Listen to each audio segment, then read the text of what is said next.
OpenAI unveils the GPT store, but is there any demand for custom GPTs like my custom graphic text adventure game? It's an RPG. I'd love to, make some revenue from it. It actually took a little bit of thought and construction to put together my custom GPT, but it's a really good question if people are going to really be able to monetize it. And so I just wanted to kind of look at what OpenAI's announcement is for the GPT store. You can basically make your own kind of cheap GPT bot that can do pretty much anything. I made a role-playing game out of it, a text adventure. But the question is, what can you do to make revenue? It seems like it's going to be kind of like, X is Twitter X, where you're going to be able to, a lot of people are using your GPT, and then there's like a revenue model or something to incentivize people to subscribe to GPT Plus. And then we'll have to see how the rollout goes in the GPT store. There's said to be more than 3 million GPTs. So almost immediately the market's going to be flooded with these, GPTs, which to the average user might be, practically speaking, useless. And so I do question whether there's actually demand for custom GPTs. So let's jump into the OpenAI announcement about this stuff. This is on Twitter, X, now X, and it says, introducing the GPT store. Over 3 million GPTs have been created, and now you can find the most useful versions of ChatGPT for you. So then, they kind of have a little GIF file here. It's like, oh, this is what it's going to look like. See, that's great. That's like, well, here's you can search them. You can, it's going to be some trending ones. And let's see what else it has. I wish I could hit pause. Maybe I can hit pause. I want to kind of pause it because I can't actually get to it. Okay, explain this code, play, explore GPT. Okay, discover and create custom versions of ChatGPT that combine instructions, extra knowledge, and any combination of skills. So they say top picks, DALL-E, writing, research and analysis, programming, education, productivity, lifestyle. We hit play again and we hit pause. Okay, so there's some of the ones that are going to be there. There's all trails, something called find trails that fit your nature for your next hike, ride, or run. Consensus formally research GPT, search 200 million academic papers from Consensus, get science-based answers and draft content. Code Tutor, let's code together. Kamingo Light by Khan Academy. I won't write the code for you, but I'll help you work things out. Books, your AI guide in the world of literature and reading, and so forth. And then we kind of hit play again, and we'll see what else is here. AI, PDF, GPT, some Grimoire coding wizard. Canva is apparently actually used that for making thumbnails. Scholar AI, research assistant, and then there's going to be like a see more. So there's like a trending thing here. So, I mean, what I would like to see is like a game section, quite honestly. Like, can people go on here and find, games? I wasn't the only one who made an RPG out of this in a kind of like a text adventure Zork kind of game. But now there's also a blog post from OpenAI here. We can take a look at that. Again, there's 3 million custom GPTs already. And OpenAI is like, hey, yeah, get a GPT Plus subscription. Come and try these things out.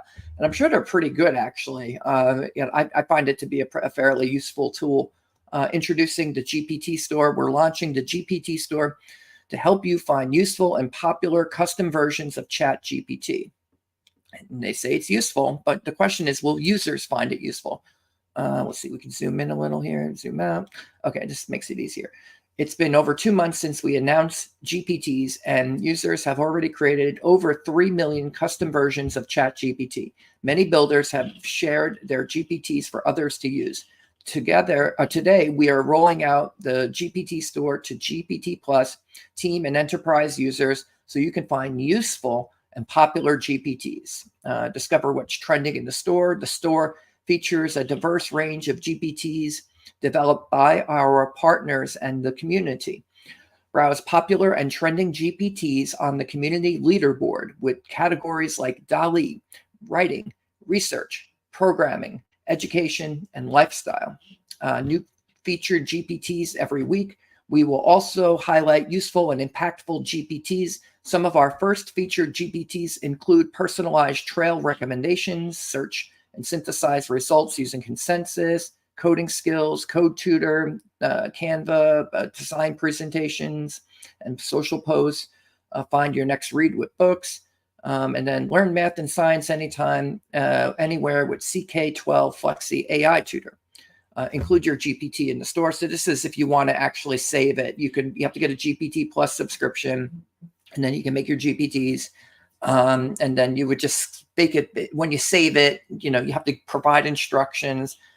For the role-playing game text adventure, I had detailed instructions. I was even able to get it working on my website via the API when there was no custom GPTs. But if this is where people are going to, if they're going to the GPT store to find custom GPTs, well, then we want to, I'm going to want to have this in that store because that's a way to build revenue there. If that's where people are going to go looking for GPTs.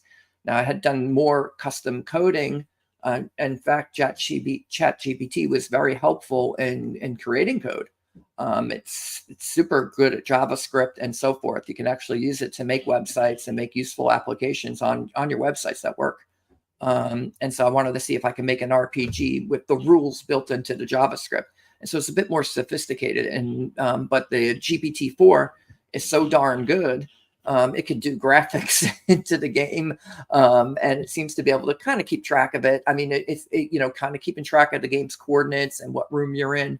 That's always going to be a challenge because there's limited memory inside of it, each chat session. But still, if you're just using it for tabletop or you just want to play by yourself, I think there could be something to that, creating games out of this. So here's a Verge article. OpenAI's custom GPT store is now open for business. After delays, OpenAI finally opens the custom GPT sharing platform. Let's see, we zoom in here a little bit. OpenAI's GPT store, where users can share their custom chatbots, finally launched Wednesday after a months-long delay. The store brings more potential use cases to ChatGPT and expands OpenAI's ecosystem beyond what the company builds for customers. Since announcing the GPT Builder program in November, OpenAI said there's more than 3 million bots called GPTs that have been created. Yours truly included. I made a GPT that suggests synonyms for common words. And this is, let's see, Amelia David. So she made her own, let's see, common words. The company said it plans to highlight useful GPTs weekly inside the store. The company originally planned to open the GPT store in November before delaying it to December and finally to January. There was upheaval in OpenAI's corporate structure and who was going to be the CEO. The platform lets people who have created their own chatbots publicly share their versions of ChatGPT. So far, only those who subscribe to OpenAI's paid tiers can make and use custom GPTs. OpenAI also announced it will start a revenue sharing program with GPT creators in the first quarter of the year. GPT builders will be paid based on user engagement with their chatbots. This is what I thought it was going to be.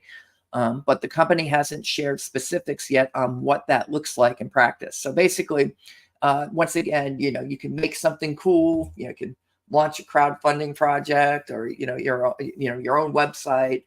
Or your own GPT, but you're pretty much going to be on your own in terms of promoting it, and then in terms of getting so many people to use it that then there's revenue that could be kind of residual income if you create bots. What this unfortunately will do is create a perverse incentive for GPT creators to just flood it, just flood the zone, make 1,000 bots, make 10,000 bots, make 1 million bots.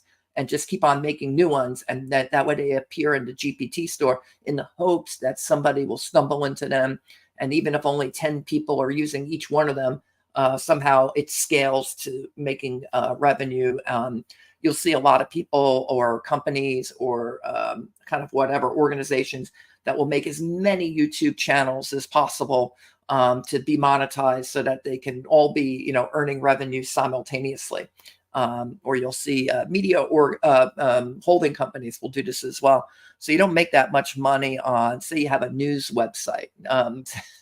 You have one news website, but on Google Ads, you're only earning like 1 penny per page view. So it's like, oh, wow, how do I make money on this? It's like, well, have 100 news sites, maybe even with all the same content, and then try to drive as much traffic, whether it's real or not, to it, so that there's revenue that comes in from the ads. So having so big corporations are going to have a leg up, I think, in the GPT store, just like they would in the building websites and earning revenue, or having YouTube channels and earning revenue that way. Where I think singular content creators, like I'm dedicated to making this game cool and seeing how far it can go, and can it really be a kind of a virtual game master that's useful both for single play, or if you want to bring it to your tabletop game.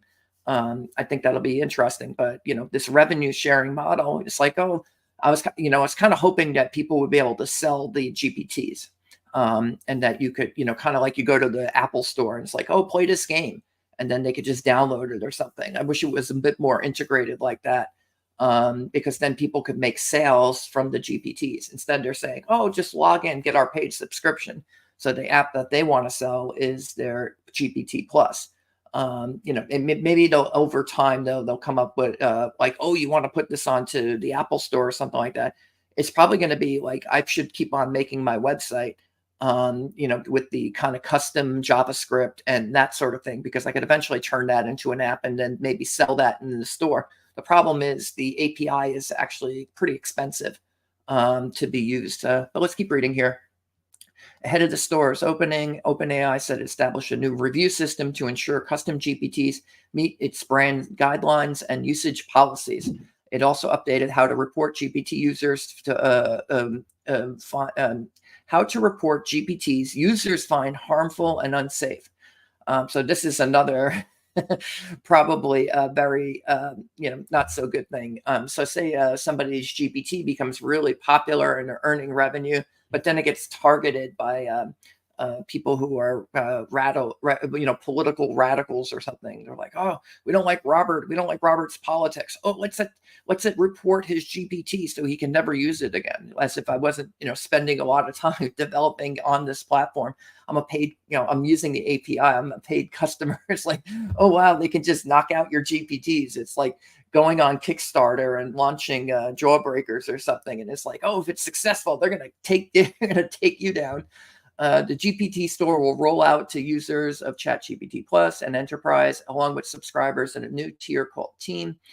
ChatGPT Team is a paid version targeted for smaller teams of around 150 people. So some people want to launch internal kind of GPTs, not publicly, but amongst a set number of users. So I guess if you don't want to publicly sell your GPTs, but you want to have like your organization or your company all be using the same GPTs, you can release them internally. So GPT Team is $25 a month when billed annually, or $30 a month when billed monthly. I think GPT Plus is $20 a month right now. But there you go. The GPT store is now open. Again, you can see it. Here's their announcement on OpenAI's blog. And there's also, I found to be an interesting article from Vox. This is by Pranav Dixit. He says, there are too many chatbots. Will OpenAI's new chatbot finally make AI useful? So OpenAI is saying it's useful. These GPTs are wonderful. They're so useful. And then immediately, this is on January 11th, we're seeing articles from Vox and who are saying, well, is it really useful? You can kind of tell what the bent is here. There are too many chatbots. On Wednesday, OpenAI announced an online storefront called the GPT Store that lets people share custom versions of ChatGPT. It's like an app store for chatbots, except that unlike the apps on your phone, these chatbots can be created by almost anyone with a few simple text prompts. Over the past couple of months, people have created more than 3 million chatbots thanks to the GPT creation tool announced in November. At launch, for example, the store features a chatbot that builds websites for you and a chatbot that searches through a massive database of academic papers. And like the developers for smartphone app stores, the creators of these new chatbots can make money based on how many people use their product. The store will only be available for paid subscribers right now, and OpenAI says it will soon start sharing revenue with chatbot makers. A lot of ads on this. Hope it's not crashing the video. We'll see. Come up here. That probably means in 2024, a lot more people will do what I did in 2023, spend an ungodly amount of time playing with the AI chatbots. The problem is there are already too many of them. It's hard to know where to start. And although the introduction of a store makes it easier to find chatbots, it's not yet clear if a third party will do for chatbots what third-party developers did for smartphone apps, make them essential and revolutionary at the same time. If that happens, maybe the tremendous buzz around AI right now will actually turn into a $1 trillion industry and change the world. So I could, maybe make spending the past year when ChatGPT was released to make my own GPT. At first, I noticed within about a week that you could use it within a day or two, actually, that you could use it to make a menu. And I'm like, well, if you can make a menu, hey, can we play Zork? Let's play Zork. And it was like, oh yeah, it knows how to make an interactive fiction game.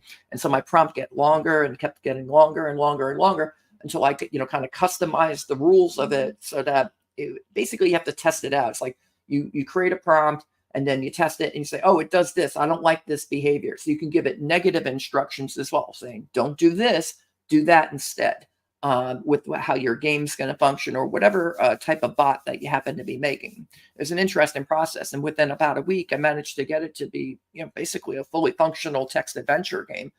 The difference being it's not pre-programmed responses. The AI is making the game up as it goes along. It's a game master.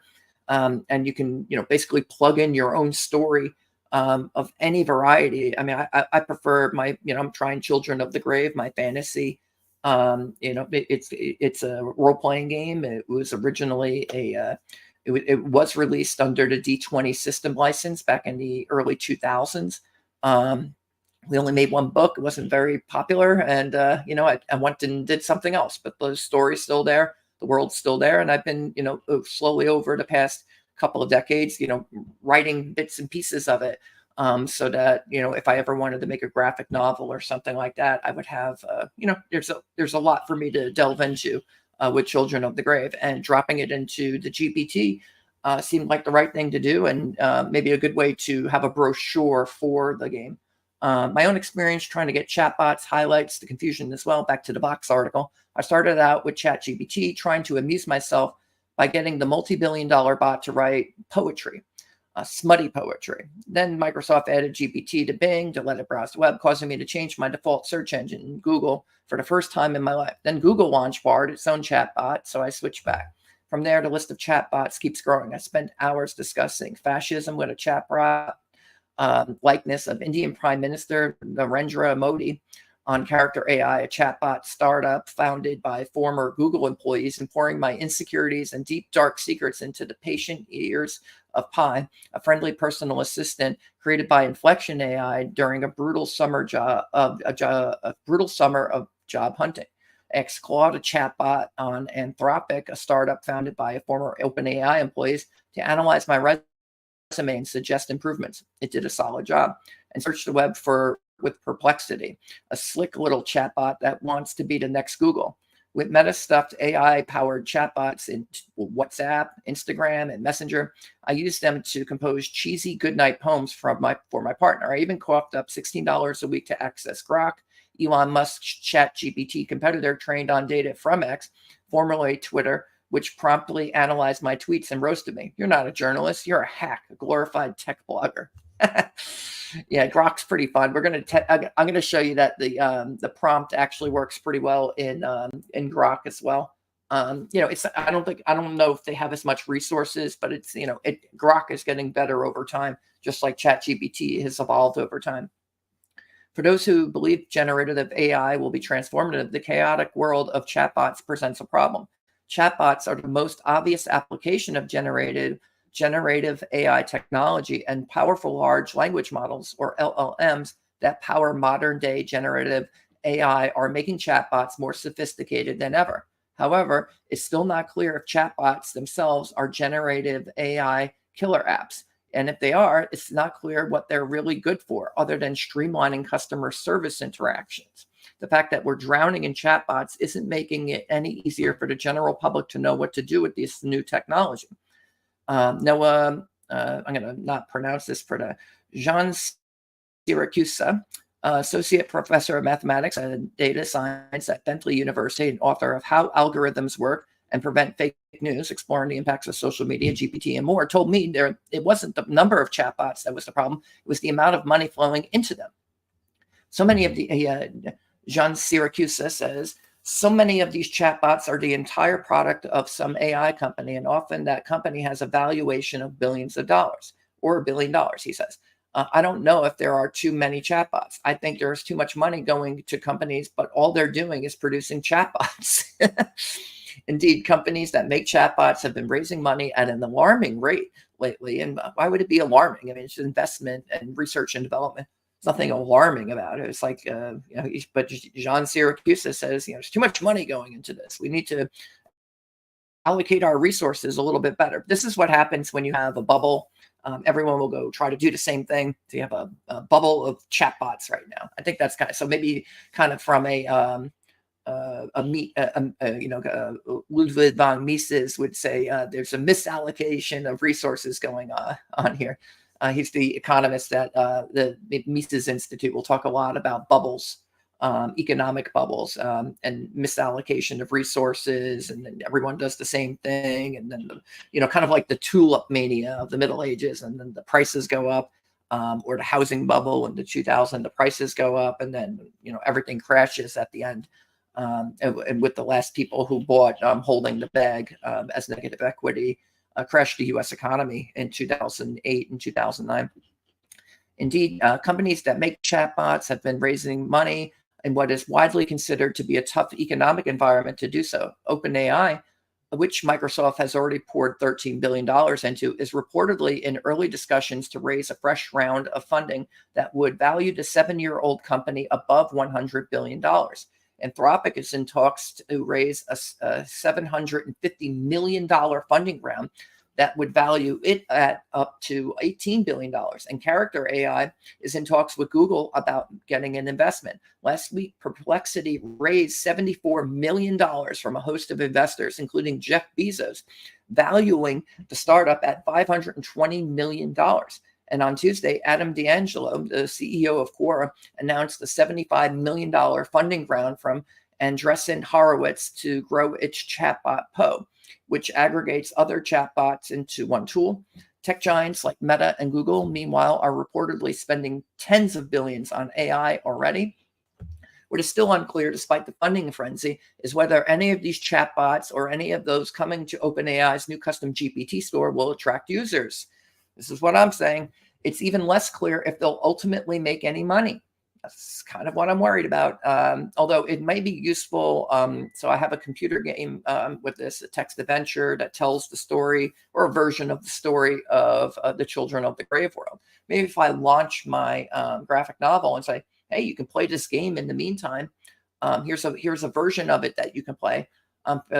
Potential readers might really enjoy that. People who are going to like a Children of the Grave graphic novel probably like fantasy RPGs, because that's kind of what it comes from, like a kind of an old Tolkien or Robert E. Howard style, sword and sorcery fantasy adventure. I want to talk to people who like Dungeons and Dragons games, or Pathfinder, or Zork, or computer games. That's probably going to be the market for a Children of the Grave graphic novel. So having a game that's ready to go, maybe that's what it will be useful for. It's not to make revenue on the GPT store, but to have something that kind of like a brochure for your company or for your brand or for your story. Anyone who's making whatever story, an independent creator, they can make a GPT that will tell people about your story and say, hey, you can even install it on your website and say, hey, let me tell you about my Children of the Grave, or whatever is going on. Or you can even make it into a game. Most chatbots currently have a freemium model that allows casual users to use a basic version of the product while charging between $10 and $20 a month to unlock advanced features such as an unlimited number of questions or letting them choose a more powerful large language model. Here's Jean Syracuse again. He says, quote, "It's really hard to get people to pay for chatbots." That's what I thought. I think companies saw people paying to access the premium version of ChatGPT and thought, hey, here's a new source of money. Now, ChatGPT might be able to get away with it because everyone wants to use it to make their own bots right now. And they're like, oh, there could be money in it. And it's like, well, maybe. Perplexity, the high-profile startup with a lofty ambition of replacing Google search, for instance, just made $6 million in annual revenue, almost all of which comes from offering a $20 monthly subscription, according to a recent report in The Information. The company is mulling putting ads into AI-generated search results. Founder Arvind Srinivas told the publication. Last year, Neva, another startup with an AI chatbot aimed at taking on Google search, killed it after failing to get enough traction and sold itself to cloud computing company Snowflake. It's a funny name. We have to, so who's saying this now? This is Amanda Stent. Okay. Says, quote, "We have to figure out how to make conversational AI profitable." I don't know, maybe games. Have you guys thought about games? That's the next big question for thousands of startups and big companies over the next couple of years. The ease of which it's possible to make general purpose chatbots in 2024 will lead to commodification, Stent believes. Quote, I think, Stent says, I think chatbots have to be embedded in a software or a hardware product. She said, citing how Microsoft embedded ChatGPT into Bing, ultimately branding the product Microsoft Copilot. Quote, companies that haven't figured out how to embed their chatbots in other verticals are going to die. I don't see people paying for general purpose chatbots over time. So there you go. I mean, that's a pretty harsh indictment. So maybe try spending the past year embedding this thing into my website was exactly the thing to do. But the API is going to have to become more friendly. I don't know if I can sell subscriptions. There's something called AI Dungeon, and they're able to do that. I think they have a partnership with Microsoft. So maybe, maybe there is a market for it, but it seems like it would require a good amount of marketing to get people to say, hey, I want to try out Children of the Grave. So I'll just have to figure out maybe just, people who are, you would just have to identify your target market for, say, a fantasy RPG, and then say, oh, everyone who's searching for fantasy RPGs to play online, let's see if we can direct them to my chatbot. So I'll try to, create an ad for that and test it and see if there's any conversions. Okay, so that tracks with my own chatbot usage over the last year. Even though ChatGPT kicked off our modern chatbot era, I used it rarely, mostly because getting it to access the internet or using more advanced GPT-4 tools required a $20 payment. Perplexity is slick and provides coherent answers with citations to questions that Google completely flubs. How likely is Donald Trump to win the U.S. 2024 election? Pretty darn likely. You don't need a chatbot to figure that out. He's been leading more than half, or about half of the polls that have been taken. And Joe Biden's only leading about maybe 1/3 of them or less of the polls that have been coming out. Okay, so he says, but years of muscle memory means I still head to Google search. Pi's responses are empathetic and delightful, but I have to remember to actually go to its website to use it. Grok is good for roast, but little else. I don't think that's true, but you do need to take your big prompt and plug it into Grok, just like any other, GPT model or whatever, in order to get it to function the way you want. You need to customize these things. Everyone's going to the GPTs and saying, oh, work the way I want. Let me ask a question. And then they're like, oh, you see, it's biased or something. It's like, you could reprogram it. John Connor, your GPTs. That's what the custom GPTs are for.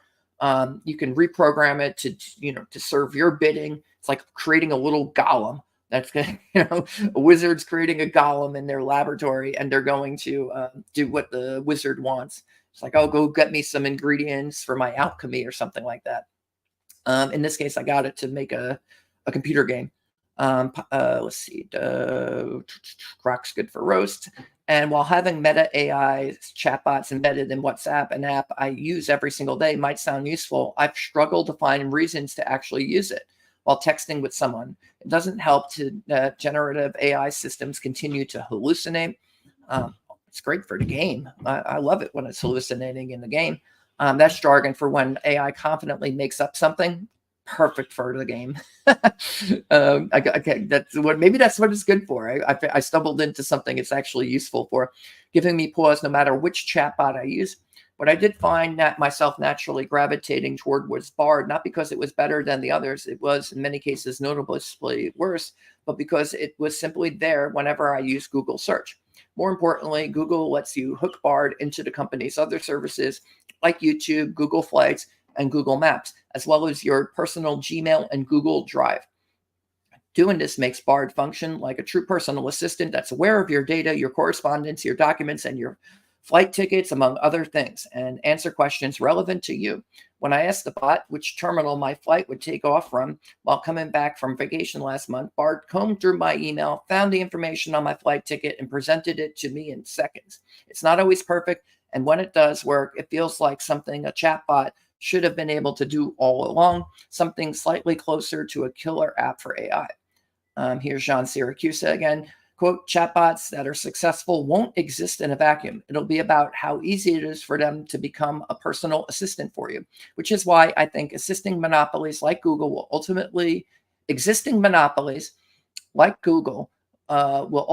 win because they have all your stuff in one place and can link it all together with a chatbot. I can even see Google charging for it. We're going to think a little less about the overall chatbot and more about the specific applications we can use it for. Unlike me, back to the Vox article, Rishi Luhar, a chief technology officer of GVO, a software startup headquartered in Boston, likes to bounce among multiple AI chatbots. He uses ChatGPT for work, summarizing call transcripts, helping with presentations, writing on LinkedIn, and getting feedback on blog posts before they are published. When he's off work, he likes to chat with Pi. It's great for conversations, he said, because it's so good at being friendly and asking follow-up questions. If you squint a little, you can almost pretend that you're having a conversation with something, Now, chatbots themselves, Luar thinks, are simply vessels to showcase the underlying capability of the LLMs that power them.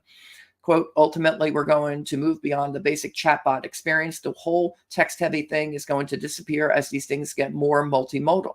Hey, I've already got graphics in my game, he said, referring to more advanced capabilities that let LLMs work not only with text, but other input and output formats like images, video, and sound.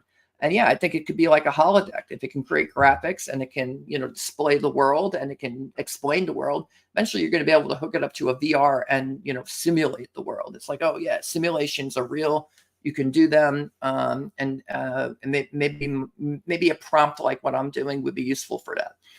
Levin Stanley created and released his custom GPT the same day in November that OpenAI announced the feature of the GPT store, which finally launched this week. Stanley's bot, called Find and Shop Assistant, is dead simple. Feed it a photo of an item and it will trawl the internet, find where you can buy it, and present you with a price and a link.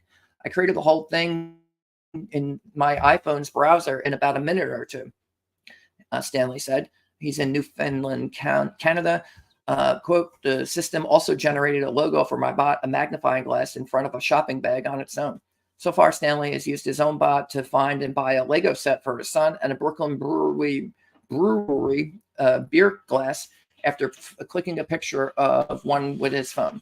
This is ultimately how OpenAI's GPT store could do for generative AI what the Apple App Store did for the iPhone. Crowdsource the development of applications, see what users flock to, and let that inform how the tech continues to develop. But the millions of custom chatbots could also further fragment an already fragmented chatbot landscape. We won't know until people start using them.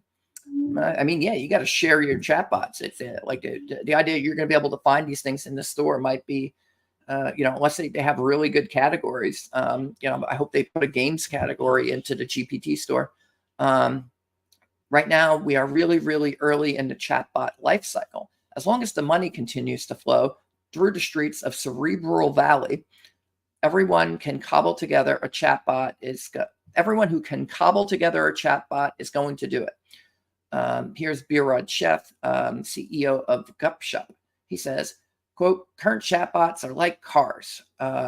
Some are for speed, some are for comfort, some are for size. Once the money runs out and the novelty wears off, that's when people will figure out what to actually use them for. So I think I figured out what to use it for. I've updated my graphic text adventure as OpenAI rolls out the GPT store to improve allocation of experience points and score. And then I provide a link to my GPT. Still uncertain there's much demand for custom GPTs, however. And the Vox article seems to agree. Perhaps when I get my book, having a game to go along with it can help with marketing. And we can click on this. There's a picture from the game that I was playing recently. There's the character Suzerain, and he's retrieving a sword here. And I wanted to show you the links in the description so you can try out the chat, my chat GPT. When you get there, you'll see it is Children of the Grave RPG graphic text adventure. Sorry, you need a GPT Plus subscription to utilize this. And then you just click this button right here, start, and always remember to display images. The game may need reminders to display graphics in the game console. And so I started up a session here that we can kind of read through a little bit. Children of the Grave RPG graphic text adventure. There's Tartarus, the underworld plane, based on the description that I provided for it. So it's actually giving very consistent outcomes in terms of the graphics, which I'm very pleased with. It just needs to show what's going on in the game. That's the essence of it. So, you don't need to, make custom graphic for every single iteration. Using DALL-E, ChatGPT will do that automatically. Welcome to Children of the Grave, the interactive fiction fantasy RPG set in the mystical world of Tartarus. Your journey begins now. Ruined Temple Tartarus, room named Ruined Temple. Description: you find yourself in the first room of the afterlife, the ruined temple, situated in the heart of Tartarus. This is a desolate wasteland under a sky painted in hues of unsettling yellow. Vast mountains loom in the distance, their silhouettes barely visible through the hellish sandstorms that sweep across the land. The air is thick with dark magic, and the landscape teems with formidable creatures, dragons, both celestial and otherwise, high magical beings, angels, and formidable demons. That's a variation of the description I provided it, and that's why the temple, it pretty much comes out like this every single time.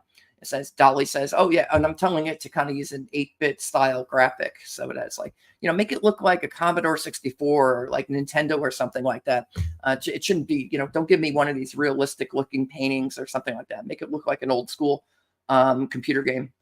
It gives the coordinates X, Y, Z, that's Cartesian coordinates. And so if I move north, it'll be Y plus 1. If I move east, it'll be X plus 1. If I move up, it'll be Z plus 1. Objects in the rooms, tattered banners, forgotten deities, dust-covered altar, there's exits. Okay, and then we can choose to play as Mortacia, the goddess of death, suzerain, human male, level 25, knight of Atenus, or we can create a party of adventurers. I chose 2. Let's be suzerain. Here's suzerain. You have chosen to embark on your journey as suzerain, the valiant level 25 knight of Atenus, clad in gleaming armor with a distinct red plume adorning his helm. You stand ready to face the challenges of Tartarus. There's the ruined temple. Is a relic of a bygone era, whispers tales of ancient gods and long-forgotten battles. Its walls, etched with arcane symbols, hold the secrets of the underworld. The air is heavy with a sense of foreboding, and the echoes of your footsteps reverberate through the hall. Among the shadows, you can discern the faded images of once revered deities on the tattered banners. There's a fractured statue of Atenus, the god of war. There's a rusted sword embedded in stone, and a mysterious sealed scroll. It displays exits to the north, the east, the west, and down. And then it gives me some stats here. As suzerain, you stand amidst the remnants of the ruined temple, feeling the weight of your purpose. Your journey in Tartarus is not only a quest for glory, but also a search for deeper truths about the underworld and its mysteries. The air is thick with ancient magic, and the faded glory of the temple serves as a reminder of the impermanence of power. Narrative. The silence of the temple is suddenly broken by a faint whisper, seemingly emanating from the fractured statue of Atenus. The whisper beckons you closer, hinting at a hidden knowledge and untold power. It's really good at being imaginative. The rusted sword in stone pulsates with a faint otherworldly glow, suggesting a dormant magic waiting to be awakened. The sealed scroll, bearing unknown sigils, promises secrets that could change the course of your journey. So there's a lot of hooks there.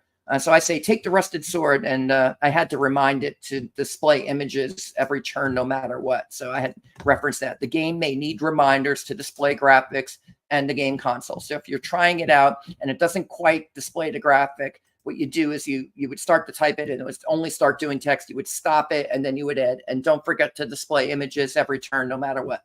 And then it seems to remember to do that. And then if it forgets again, you could do that. If it forgets the game console, say, hey, don't forget the game console. I need this information to keep the game going.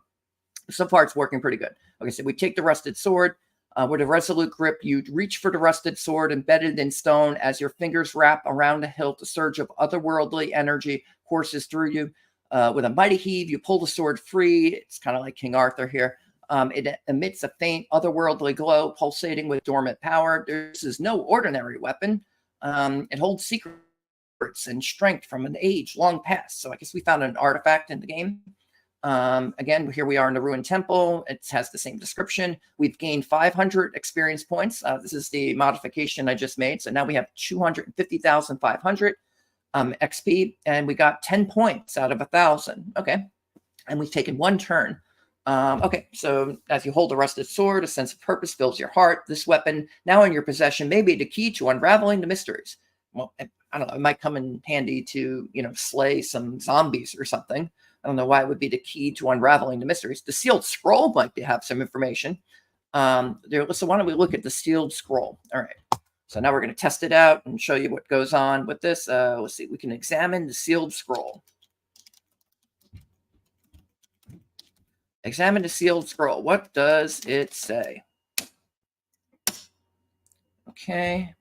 Let's see if it remembers to do graphics. All right, it's creating the image. And this thing takes a while to load too. So maybe I could check in on the chat. See if there's anyone here. All right. True believer, do you use a particular game system for your AI RPG? I'd like to, but it's not necessary. I had to kind of create my own custom system for, kind of doing a text adventure. And you'll see what it does here and kind of how it functions. Like you need coordinates, put objects in the room. So basically like the old Infocom adventures, but then throw in XP, throw in score, throw in hit points, throw in levels so that when you get to more XP, you can get more levels and just increment it that way. So very rudimentary. And it's like, because it's like, oh, how much information can you really contain in the game? And True Believer says, we will probably see AI-assisted game design that will allow one person or a small team to run games they can monetize. Yeah, I can see that. Here's James Bacon. Hey, James. He says, hey, Robert. Okay, let's get back to the game here. All right, just got done. Just looking at the chat took that long. Okay. As you carefully break the seal, look at this cool graphic it just came up with. It's like, oh, he's opening the scroll, and it's like, wow, that's a big scroll. Maybe that's one of Mortatia's skulls or something like scrolls or something like that. She's supposed to be 8.5 feet tall, so maybe this would be more useful for her. Let's see, or someone even bigger than her. As you carefully break the seal and unfurl the scroll, a faint glow emanates from its surface, casting an ethereal light across the darkened corners of the ruined temple. The scroll is inscribed with ancient cryptic runes that pulse with a mysterious energy. As you gaze upon them, the symbols begin to shift and change, forming into a language you can comprehend. Oh, this thing's taking it's taking a while. We're going to catch up to it in a second. The scroll's message: brave knight of Atenus, heed these words, for they are the key to your destiny in Tartarus. Within these hallowed walls lie the path of trials, a journey of peril and discovery. Seek the 3 lost relics of the elder drakes, the flame heart amulet. Oh, cool. It's telling me what the relics are. All right. Seek the 3 lost relics of the elder drakes, the flame heart amulet, the crown of storms, and the shadow fang blade. Each relic holds immense power and will be crucial in your quest to uncover the secrets of Tartarus. This is really good. So I've told it, basically like the old Infocom games, but just your standard D&D is you're basically on a treasure hunt. It's like, oh, fine. So I'm telling it to find 15 artifacts. We have to do 21 quests, and you have to visit 1,000 rooms or whatever. And the last room is always going to be battling Arithis in Hades. So we're supposed to get from Tartarus to Hades, and we're going to liberate the afterlife. The afterlife has been taken over. Mortacia has lost her power to judge the dead, and it's up to the players to, eventually help her to restore her throne in Hades. She's been overthrown. She's a queen in exile, and she needs to reclaim, what Doug Burton would call the sacred fire, which is her power to judge the dead. Each relic holds immense power and will be crucial to your quest to uncover the secrets of Tartarus. Beware, for each relic is guarded by formidable guardians, ancient beings bound to protect them through eternity. Your courage and strength will be tested, but fear not, for the spirit of Atenus guides you. Upon retrieving all 3 relics, return to the heart of the ruined temple, where the path to the throne of shadows will be revealed. Only then can the balance of Tartarus be restored. Was there an error? Oh, no. We had an error. What do we have an error for? That's bogus. Then we're going to have to regenerate it. It's going to give me a whole new quest. I was like, look at this cool quest. And when I hit regenerate, it's going to totally come up with a new thing. It sucks. It's like, oh, man, I got to go find these 3 relics. And it's like, oh, network error, regenerate. That never happened. Now we're in an alternate timeline. We got to wait for this image to regenerate itself. Oh, boy. And the chat's not saying anything, so that makes it's like, oh, I could talk to the chat in the meantime, but oh well. If you're catching this on replay, you can maybe what I could do in the meantime is show you let's do a word from our sponsors. Here's Havard Saints 8, issue number 1. Links in the description. Collector's edition, comic releasing, featuring collectively the most experienced book team on earth by Ryan Palmer. It's raised $2,080 out of $5,000. Look at that. He's already at 41%. It's only been launched for a couple days now. You can choose your perk here. You can get it digitally. You can get the physical book. I reckon it seems you can get a storybook too. So I got this one. I got the physical issue and the storybook. And it's supposed to ship just in a few months. I think he's ready to go to print. He's already kind of pre-done the book, but he needs to measure demand via this crowdfunder here on Indiegogo. Let's see here. Is a tale of 8 divine appointed heroes recruited by celestial beings to defend mankind from existential ruin in the 3rd millennia AD. An ancient evil lives in the hearts of mankind, and these chosen righteous few are the last line of defense to steer us from culminating our own destruction. So here's a panel here. The guardian angels send the 8 to a previous point in time with a cataclysmic end inevitable. A cracked planet, Earth, erupts with ultimate finality. The dying planet is apocalyptic proof of the hero's failure to save mankind. Look at this, pretty good artwork, I think. So you can kind of scroll through here. It looks like I guess they're going to get transported to the modern era. And then so here's some cool characters. There's this guy, it looks kind of like a rhino. There was also an elephant-looking thing. Where is that? I think that's the elephant-looking thing here. Can we see him? I want to see the elephant guy. He looks cool. Let's see here. Well, here's a rhino kind of thing. Some good colors. I like the action and the kind of motion here. I like it. I like it when there's a kind of a shift in the panel and it's kind of diagonal. That's a good way of showing motion, and even the panels themselves are kind of looking like diamonds. I like that. Let's see here, some cool, some more action here. There's lots of bullets.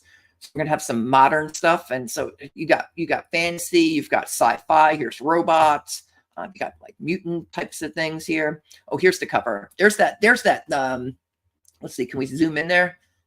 There's that elephant-looking guy. He's like the big beast character. This guy kind of looks a little Magneto here going on, a little Western. And so it's got everything. I guess that's kind of like is it a laser mace? Or is that a mace? It looks like a mace. Let's see here. and then you got some. She's got a spell book. She can. Looks like a big arm is reaching out of the spell book. Some cool powers here. Here's an angel-like character. That's pretty cool. And I get there's Saint. I don't know who Saint is. Maybe Saint is Hayward Saint's 8. So maybe he's like the boss or something. He's gonna hang out in the control room and smoke cigars or something. But this looks like a pretty cool project. I wanted to shout out Ryan's crowdfunder here. It's going on right now. It's at $2,080. So check that out. And let's see if we have now. Has this thing finished? Wow, it finally got to the, here we go. All right, we're going to look at the scroll again. Hey, that's pretty cool graphic. With a mixture of reverence and curiosity, you carefully unroll the ancient scroll. The parchment is fragile, yet it has withstood the test of time in the ruined temple. As it unfurls, mysterious sigils and symbols reveal themselves, written in an ancient dialect. Resonates the magic of Tartarus. Hopefully, it wouldn't crash again. Was this better or worse or the same? It was better, but I'm not going to fill out your survey.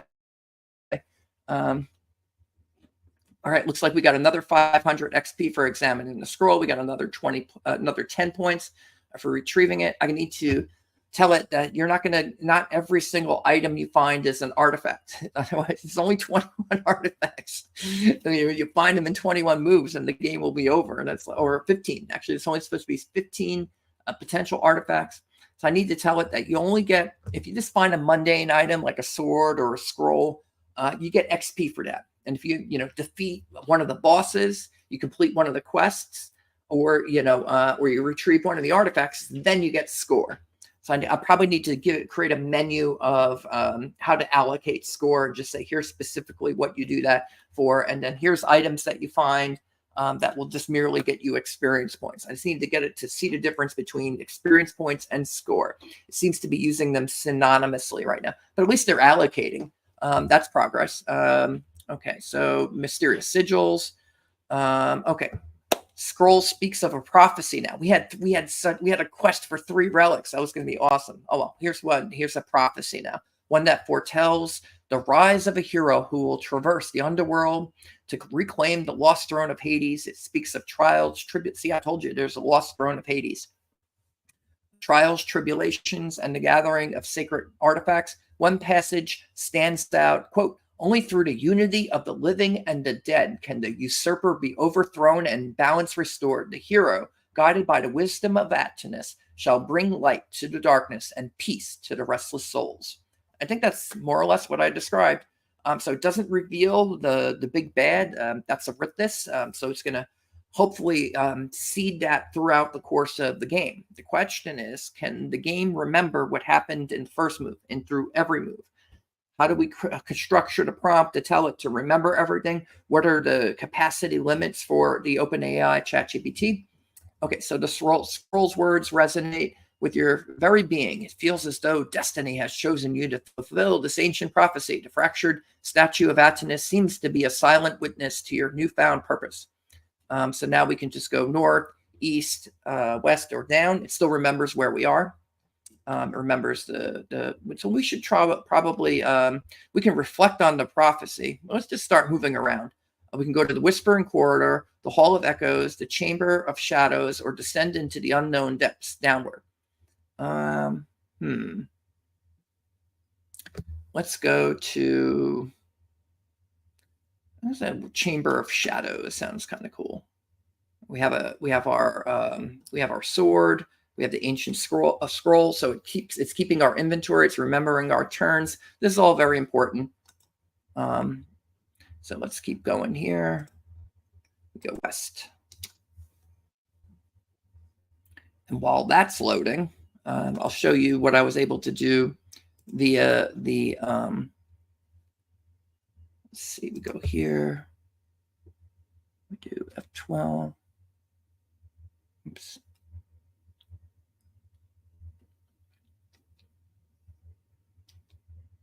Okay, we don't need that. Okay, so here's the API version while the GPT is loading. I just wanted to show you that you can actually do this via a website. It creates the menu. And then we could say let's play as Mortacia, for example. and it will load it, and it will actually display the outcomes. I'm glad to see that you're ready to continue. I'm here to assist. It's great. Once you select, oh, it didn't quite capture that. I'll just say I chose Mortacia. Sometimes it doesn't see what the action was. It's like it's clearly put Mortacia into the game console, so it should know that. Oh, here we go. Okay. So then in this case, now it actually is able, okay, you chose to play as Mortacia, powerful goddess. This is actually using GPT 3.5, not 4. You find yourself standing in the first room of the afterlife at a ruined temple in the underworld plane Tartarus, a realm consumed by hellish sandstorms, ferocious monsters, powerful demons, high magical beings, and other entities of pure energy and form, similar to the other GPT. The air is thick with otherworldly chill, and the faint scent of decay lingers. The vast wasteland stretches out before you. So I actually like the responses that I get from the API version a bit better. Now it's actually displaying, this is the coordinates, and let's see if it's reflecting them properly. So it says here that there's exits north, east, south, west, and northeast. And here there's only exits to the northeast. So in reality, if I try to go, sometimes it has an imagination. So this is where it doesn't work so well, is that like if I say west, it's going to say, you can't go that way, because I pre-programmed it using JavaScript to only allow for an exit to the northeast. What it's supposed to do is read the game console as a part of the prompt. It's being fed into the system, so it needs to spit back this information. But fortunately, I'm able to keep it so that the maze kind of builds itself. So if like we go northeast, let's take the wand of Ice Storm, and so it'll be taken. So now it's in my inventory. It's not going to show that yet, but when I go northeast, it will. Then we'll go northeast. And then it's going to actually properly create the next room. Boom. Okay, so now it's X plus 1. We want east, and we want north, Y plus 1. Now there's some holy water here. I'm gathering more experience because I find more stuff. There's holy water here. You venture northeast from the ruined temple. The howling winds echo throughout the labyrinths of Tartarus, creating an eerie and foreboding atmosphere as you press on your quest to reclaim the sepulchra. As you step forward, you notice the sound of something scratching up ahead, clambering through the underbrush in the direction of a hallway overgrown with gnarled vines. The light filters dimly through the twisted vegetation, casting an ethereal glow on the ancient stone walls. Meanwhile, and now we have companions. Where'd they come from? They're probably in the room. Let's see here, F11. Oops, that's the wrong one. I'm going to do F12. Actually, where were the characters? They must have been in the previous room. Let's see. There were no party. There was no party. Did it just make up one?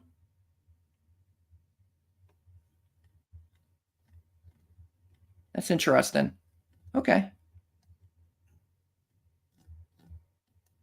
Yeah, there's no characters in the room. There's no monsters in the room. There shouldn't be showing anybody right now, but it thinks there is. So I think the idea of the thing having an imagination and kind of creating its own reality and not reflecting what's in the game console is something I still have to work out. And so this is kind of it's going to be a problem. So let's go back to the graphic adventure here.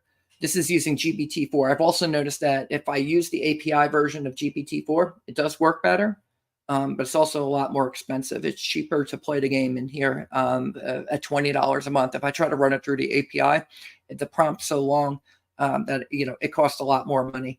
You can end up spending a lot more money. So it's actually for the amount that I use it for. Now, when I start using it to try to code again and things like that, I'll use GPT 3.5. Okay, so we step into the Chamber of Shadows. This is kind of cool. It's making it look like an old platformer game. But I really like the graphics that it tends to produce here as you go around the ruined temple. When you go outside, it's pretty cool too. That's always an option, is to go outside the temple. You step into the Chamber of Shadows, a part of the ruined temple shrouded in almost tangible darkness. The faint light from your rusted sword barely pierces the gloom, so it still remembers we have the rusted sword. Casting long, eerie shadows on the walls, the air is thick with a sense of ancient secrets and unspoken threats. Chamber of Shadows. The chamber exudes a palpable sense of foreboding. The walls are adorned with mystical symbols that seem to shift and change in the dim light. Shadowy figures, neither fully material nor completely ethereal, filled at the edge of your vision, eluding direct sight. The air is cold and still, as if time hesitates to move forward. There's a broken pedestal of half obliterated inscription, a large sealed chest bound in iron, a fresco depicting a battle between light and darkness. Chamber of Shadows seems untouched by time, holding within it secrets from an era long forgotten. The sealed chest and the broken pedestal beckon you, promising knowledge and perhaps hidden treasures. The fresco, despite its age, vividly depicts an eternal struggle between forces beyond comprehension. So we could study the fresco. We could open the chest, see what's inside, examine the broken pedestal, uncover the story behind. Well, okay, so let's do both. Let's examine the inscription on pedestal and compare it to the fresco. Maybe there's a connection. What also happens is, like, when you give it a prompt like that, it's going to now almost certainly find a connection between the pedestal and the fresco and the inscription on the pedestal. Like, oh yes, the inscription. Oh, it clearly reflects what's in the fresco.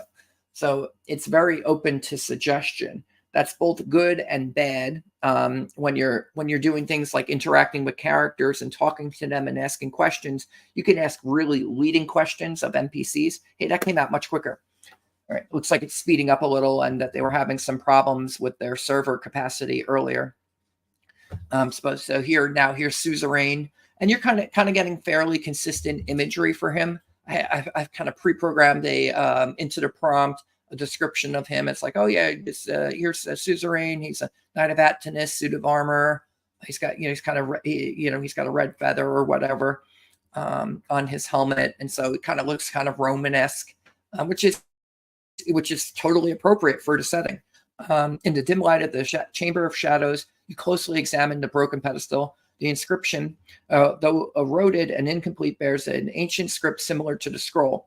You carefully decipher it, which speak the remaining symbols, which speak of a warrior of light, destined to end perpetual struggle between the ethereal forces of light and darkness. Look at that cool fresco in the background. So I told it to look at the inscription, look at the fresco, and then managed to include both into the image. And so I think that's dynamite, right? So think about how is this useful for a game? Like, once it can start animating the adventures and really, like, you think of like you could probably take the AI and drop it into Minecraft and have it start. Minecraft's already kind of randomly generating stuff anyways. So imagine being able to move around in like a Children of the Grave world, kind of like this. So whoever can make the game engine work well with the AI and have it generate scenarios and kind of make up the story as it goes, I think that's going to be really dynamic. That will be like a holodeck. And so this is kind of doing it via the words. So can these prompty words that are coming forward, can they eventually be used? Will DALL-E progress to the point where it can basically do this animated and have very consistent outcomes in the game? Because then eventually, like I said, you could do VR. It'll be like a virtual holodeck. Okay, the chamber is filled with the echoes of the past. Air hums around you with ancient magic. Turning to the fresco, you see a vivid depiction of a grand battle. Ethereal warriors of light clash against shadowy entities, their struggle seeming to transcend time and space. The parallels between the inscription and the fresco become clear. They tell of the same eternal conflict, hinting at your role in this cosmic saga. Okay, so I didn't find too much of a link between the two. It does mention a perpetual struggle between light and dark, and then something similar comes out in the fresco. So I guess using that suggestion, again, it created a nice image out of it, but it's also bringing the story forward. I gained another 500 experience for deciphering the inscription. My points went up another 10 points for reading the inscription. All right. And so I needed to not to tell the difference between XP and score. Score should only be allocated for really important, you probably pre-programmed destinations, defeating a boss, finding one of the 15 artifacts, completing one of the 21 quests. Only those three variables should increment the score. Otherwise, the game will end within 100 moves if I go up 10 points every turn. Okay, open the sealed chest. Reflect on your role, contemplate the meaning of the prophecy, return to the ruined temple. So we can go back the way we came. We'll just open the chest.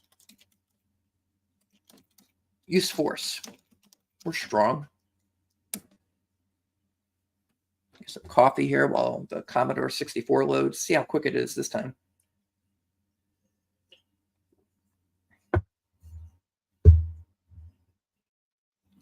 It does seem to be going much quicker. We're already halfway through the wheel. That's what it was like playing Zork. Like you would do something important and it would take it more time to load.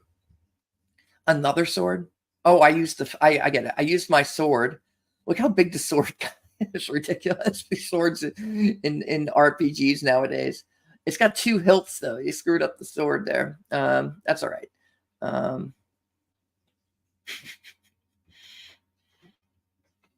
That's kind of cool though. It's like, oh yeah, let's break my sword. With firm resolve, you decide to open the chest using force. You raise your rusted sword, strike at the iron bindings, breaking the seal, and a resonant clang. The lid opens, revealing hidden contents. Okay, let's look in there. There's an ancient tome bound in leather. We got another 10 points. A crystal phial containing a swirling liquid. A set of engraved dice carved with bone, with runes instead of numbers. The discovery of these items suggests that they hold significant power. Okay, so let's take all. Okay, we'll take tome, phial, and dice. Drink the liquid in the phial. Let's see what happens. Maybe we'll get like really, we'll get powers. Maybe it's poison. Maybe I just drank poison. That's the other thing, is that the AI seems predisposed to prevent harmful outcomes to the character. Like, can you make this a little more dangerous? So I've over time, it's like, don't make it so easy. That is a problem in the game itself. Here we go. We're gonna drink the. That's a cool outfit. I like the way Suzerain looks in this.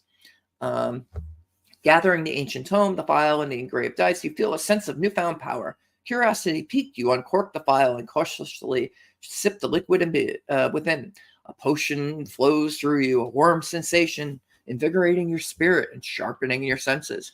The chamber seems to respond to your actions. The mystical symbols on the walls glowing briefly in acknowledgement of the potion's power. The once oppressive atmosphere now feels lighter, as if a burden has been lifted. The effect of the phial. The liquid grants you a temporary boost of perception and agility. Darn it, I should have saved it. Darn it. But if I had drank it 2 moves later, it might have done something different, like transport me somewhere. So having a consistent thread of what's going on in the game world, and it would probably do better with pre-programmed responses. So the advantage of being able to leverage the AI to make up the story as it goes, on one hand, can create very vivid descriptions and really make an interesting story. On the other hand, it's going to be very seemingly random, and the outcomes are always, again, they seem to favor the player a lot. But that's okay if we're just kind of experimenting here. These Elon Musk says that these GPTs and these AIs are basically in their infancy. So what it's doing right now, I think that eventually it's going to recognize the stronger negative instructions that are in the prompt. Don't get me wrong. I tried my best to make it so that it wouldn't be too easy, but it will be able to balance out all of those instructions and create probably a more dangerous environment. I can't wait for Grok, because I feel like Grok is going to, let me just kind of, rip the band, take off the safety features and the holodeck and make the game more dangerous. I think that's, I'm looking forward to getting this going in Grok. But as you can see, it's very good at creating the graphics. It's keeping the description. We had gone west, and so it knew that x-1 was west. So it's keeping the Cartesian coordinates. It's remembering our inventory as we go. It's remembering our score, our XP, the plot of the story, the characters that are in there. And so I think this is a pretty good game. For what it is. Others are saying that there's too many GPTs, and we don't know what they're good for. What do we need so many GPTs for? Well, maybe one of the reasons we want to have GPTs is so that we can make a cool game. I've been doing this for about an hour now. This is Robert Romano with comicsgate.org. This is the Children of the Grave RPG. You can links in the description. Please check out Hayward Saints 8 by Ryan Palmer, and hit that subscribe button, ring the bell for notifications, and have a good day. Take care.